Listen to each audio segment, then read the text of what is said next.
So I know this is a relatively narrow subset of the population, but what I can say is that when I do research on things, generally speaking, it is far more thorough than maybe necessary, and it's probably a bit of a peek into the fact that maybe I'm a bit of a control freak, but I do like having information, and I do like making sure that the substantial purchases that I make in life are things that make sense and that are going to be a good decision both in the long term and the short term.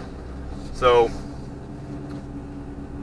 with going through the process of ordering a vehicle, I built the sort of my ideal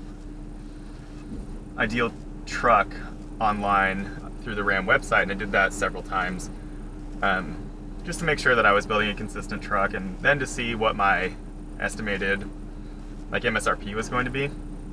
And there were the options that I didn't have with my first truck. It's like, all right, well, I want that because it's neat and sounds cool, but do I need it? And I think there were a lot of times when I wasn't entirely sure which way to go, and I sort of didn't do anything extravagant. I didn't do an air suspension or anything like that, but specifically the changes that I made were the sunroof, and then my old truck had a lack of the actual rear defroster, and so I did get the rear defroster this time, just because there were some isolated situations where I noticed that my rear window wouldn't defrost or wasn't getting rid of the fog quite as quickly as the rest of the truck was. It was never that much of an issue, never enough to the point where I couldn't see through it. Some of the things that people talk about online are related to having 4 or 5 people in your truck, and you get people talking back there, and all of a sudden it's fogging up and you can't see through it. So I sort of weighed my options and decided that for $195, it was probably a good decision. So if you're looking at that as an option, I'll just give you sort of the good, the bad, and let you make your own decision. And I'll tell you sort of how I feel about it at the end. So number one, again, I never really encountered a situation where it fogged up so bad I couldn't see it, or I couldn't get it to clear up or anything like that.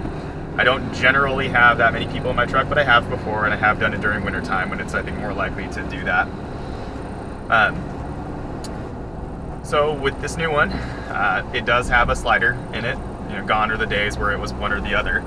It has a slider. The middle portion of the window, and I'm not sure if you can see it on this camera, but the middle portion of the window does have the elements, the wire elements running through it as well. The speed limit is 35 miles per hour. It is that. It's funny, that option in this truck is kind of annoying, but it's good annoying, because if you set it at a threshold above where you're comfortably driving normally, it's kind of nice to have that little reminder, because this truck is really, really comfortable and stable at speed, and you never really know how fast you're going unless you look down. So the interior portion, the slider portion of it is heated as well, and so are both of the sides. I've noticed it doesn't clear up moisture on the windows like it does on the mirrors, which is really pretty quickly, but it does clear it up. Also of note, and one of the bad things, is that it does affect visibility through the rear window, and it's just very slight. I'd say that the black trim pieces between the middle portion and the 2 side portions are about twice as thick on the heated one as it was on the non-heated one. Other than that, it looks pretty much the same from the outside. I think the tinting level is pretty comparable. You can see some of the circuit board wiring if you're really looking at the outside, but it's not anything that I think is going to change the look of your truck. In conclusion, if I had it to do over again, I would. If I were to buy a vehicle off of the lot and it didn't have it, it absolutely would not be a deal breaker for me. So I hope that's of some help. If you have any additional questions, or if you want to see anything more about it, let me know, and I can update that as needed. Happy shopping.